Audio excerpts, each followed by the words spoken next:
आकाशवाणी गोरखपुर से प्रादेशिक समाचार।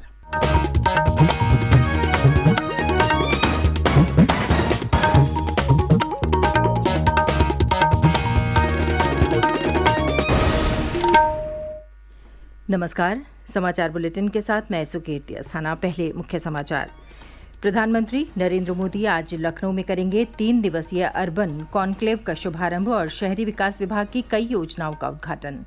प्रदेश सरकार ने की मनरेगा कर्मियों के मानदेय में वृद्धि की घोषणा।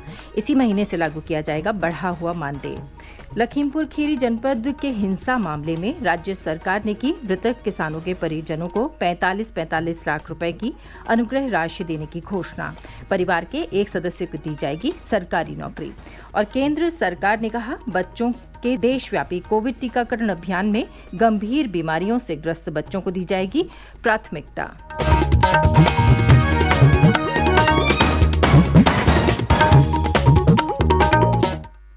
और अब समाचार विस्तार से। प्रधानमंत्री नरेंद्र मोदी उत्तर प्रदेश के शहरी विकास विभाग द्वारा इंदिरा गांधी प्रतिष्ठान में आयोजित 3 दिन के अर्बन कॉन्क्लेव में भाग लेने के लिए आज लखनऊ आ रहे हैं। वो यहाँ शहरी विकास की कई अन्य योजनाओं का उद्घाटन भी करेंगे। ये कार्यक्रम आज़ादी का अमृत महोत्सव के अंतर्गत किया जा रहा है। प्रधानमंत्री के लखनऊ दौरे के मद्देनजर सुरक्षा के कड़े बंदोबस्त किए गए हैं। अन्य जनपदों से भी पुलिस तथा सुरक्षा बलों को बुलाया गया है। उनके आगमन को लेकर सभी तैयारियां पूरी कर ली गई हैं। और विवरण हमारे संवाददाता से।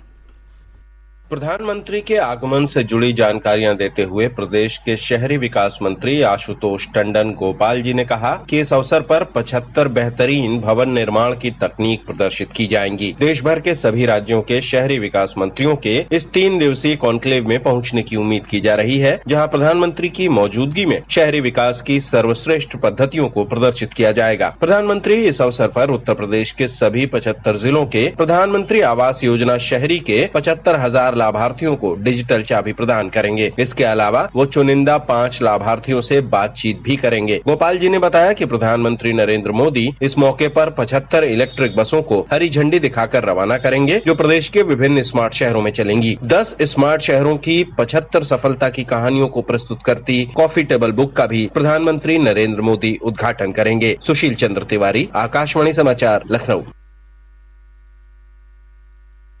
प्रदेश सरकार ने मनरेगा कर्मियों के मानदेय में वृद्धि करने की घोषणा की है। मुख्यमंत्री योगी आदित्यनाथ ने कल लखनऊ में महात्मा गांधी राष्ट्रीय ग्रामीण रोजगार गारंटी सम्मेलन को संबोधित करते हुए बताया कि प्रदेश में ग्राम रोजगार सेवकों का मानदेय 6,780 रुपये से बढ़ाकर 10,000 रुपये करने का निर्णय लिया गया है। तकनीकी सहायक और कंप्यूटर ऑपरेटर का मानदेय 12,656 रुपये से बढ़ाकर 15,656 रुपये किया जा रहा है। इसी तरह अतिरिक्त कार्यक्रम अधिकारियों का मानदेय 31,640 रुपये से बढ़ाकर 34,140 रुपये कर दिया गया है। मनरेगा कर्मियों का बढ़ा हुआ मानदेय तत्काल प्रभाव से लागू किया जाएगा। मुख्यमंत्री ने कहा है कि मनरेगा कर्मियों के जॉब चार्ट में ग्राम विकास विभाग के कई अन्य कार्यों को भी जोड़ा जाएगा। देश में कोविड टीकाकरण अभियान के अंतर्गत अब तक 90 करोड़ 79 लाख से ज्यादा लोगों को कोविड रोधी टीके लगाए जा चुके हैं। स्वास्थ्य मंत्रालय ने बताया है कि एक दिन पूर्व 23,46,000 से अधिक टीके लगाए गए और 20,000 से अधिक नए कोविड मामलों की पुष्टि हुई। वर्तमान में 2,64,458 मरीजों का इलाज चल रहा है। सक्रिय मामलों की दर 1% से कम होकर 0.78% रह गई है। मंत्रालय ने बताया है कि स्वस्थ होने की दर 97.89% हो गई है। अब तक 3,31,21,247 रोगी ठीक हो चुके हैं। एक दिन पूर्व 180 लोगों की मौत हुई है। इसे मिलाकर इस बीमारी से मरने वालों की संख्या 4,48,997 हो गई है। देश में अब तक 57 करोड़ 42 लाख से अधिक नमूनों की जांच की जा चुकी है। ये समाचार आप आकाशवाणी गोरखपुर से सुन रहे हैं। ये समाचार बुलेटिन हमारे YouTube channel AIR news Gorakhpur और ट्विटर हैंडल AIR_GKP पर भी उपलब्ध है। प्रदेश के लखीमपुर खीरी जिले में आंदोलनकारी किसानों और स्थानीय प्रशासन के बीच कल बैठक हुई। बैठक में हुए समझौते के अनुसार पिछली 3 अक्टूबर की हिंसक घटना की जांच उच्च न्यायालय के सेवानिवृत्त न्यायाधीश की निगरानी में की जाएगी। इस घटना में 8 लोगों की मौत हो गई थी। राज्य सरकार ने प्रत्येक मृतक के परिवार को 45-45 लाख रुपए की अनुग्रह राशि और घायलों को 10-10 लाख रुपए दिए जाने की घोषणा की है। मृतकों के परिवार के एक सदस्य को सरकारी नौकरी भी दी जाएगी। एडीजी पुलिस प्रशांत कुमार ने बताया, न्यायिक जांच इस पूरे प्रकरण की हाई कोर्ट के वरिष्ठ रिटायर्ड जज के द्वारा कराई जाएगी और जो भी मृतक हैं उनको 45 लाख रुपए का प्रति व्यक्ति मुआवजा सरकार के द्वारा दिया जाएगा और घायलों को 10 लाख रुपए का अनुदान शासन के द्वारा दिया जाएगा। इसके अतिरिक्त जो भी आदमी मृतक हैं उनके घर के एक व्यक्ति को उसके योग्यता के अनुसार नौकरी दी जाएगी। इस बीच उस हिंसा के सिलसिले में लखीमपुर खीरी जिले के तिकुनिका थाने में प्राथमिकी दर्ज की गई है। प्राथमिकी में सांसद और केंद्रीय गृह राज्य मंत्री अजय मिश्रा के बेटे आशीष मिश्रा का नाम भी शामिल है।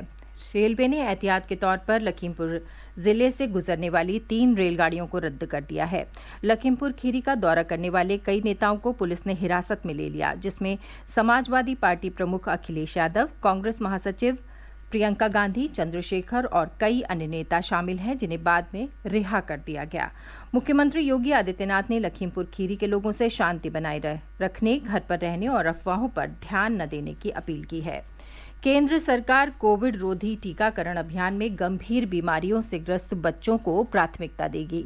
राष्ट्रीय टीकाकरण तकनीकी सलाहकार दल के अध्यक्ष डॉक्टर NK अरोड़ा ने ये जानकारी देते हुए कहा कि स्वस्थ बच्चों का टीकाकरण बाद में किया जाएगा।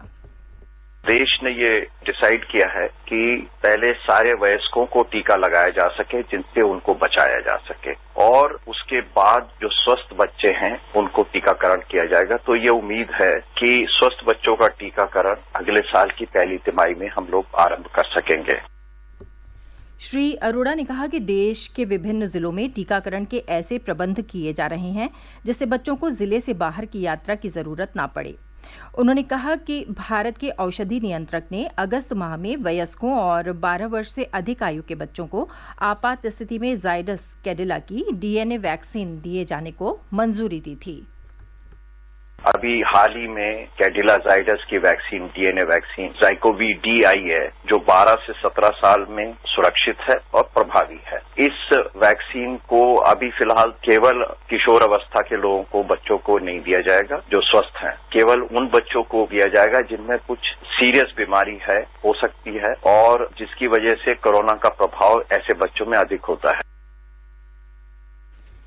प्रदेश में कोविड टीकाकरण का आंकड़ा 11 करोड़ को पार कर गया है। यह किसी भी एक राज्य में हुआ सर्वाधिक टीकाकरण है। राज्य में टीकाकरण के लिए पात्र आबादी के 60% लोगों ने टीके की पहली खुराक ले ली है। स्वास्थ्य विभाग के अनुसार अब तक 8 करोड़ 82 लाख से अधिक लोग टीके की पहली डोज लगवा चुके हैं, जबकि 2 करोड़ 21 लाख से अधिक लोगों ने टीके की दोनों खुराक ले ली हैं। इस समय 31 जनपदों में कोरोना का एक भी सक्रिय मामला नहीं है। 21 जनपदों में इस समय एक मरीज शेष है। पिछले 24 घंटों में 1,36,000 से अधिक कोरोना नमूनों की जांच की गई, जिसमें मात्र 16 मरीजों की पुष्टि हुई। इस दौरान 17 मरीज स्वस्थ हो गए। इस जांच में 67 जनपदों में संक्रमण का कोई भी नया मामला नहीं मिला। इस समय कोरोना के सक्रिय मामलों की संख्या 158 है।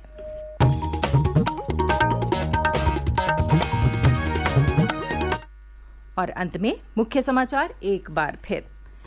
प्रधानमंत्री नरेंद्र मोदी आज लखनऊ में करेंगे 3 दिवसीय अर्बन कॉन्क्लेव का शुभारंभ और शहरी विकास विभाग की कई योजनाओं का उद्घाटन। प्रदेश सरकार ने की मनरेगा कर्मियों के मानदेय में वृद्धि की घोषणा। इसी महीने से लागू किया जाएगा बढ़ा हुआ मानदेय। लखीमपुर खीरी जनपद के हिंसा मामले में राज्य सरकार ने की मृतक किसानों के परिजनों को 45-45 लाख रुपए की अनुग्रह राशि देने की घोषणा। परिवार के एक सदस्य को दी जाएगी सरकारी नौकरी। और केंद्र सरकार ने कहा, बच्चों के देशव्यापी कोविड टीकाकरण अभियान में गंभीर बीमारियों से ग्रस्त बच्चों को दी जाएगी प्राथमिकता।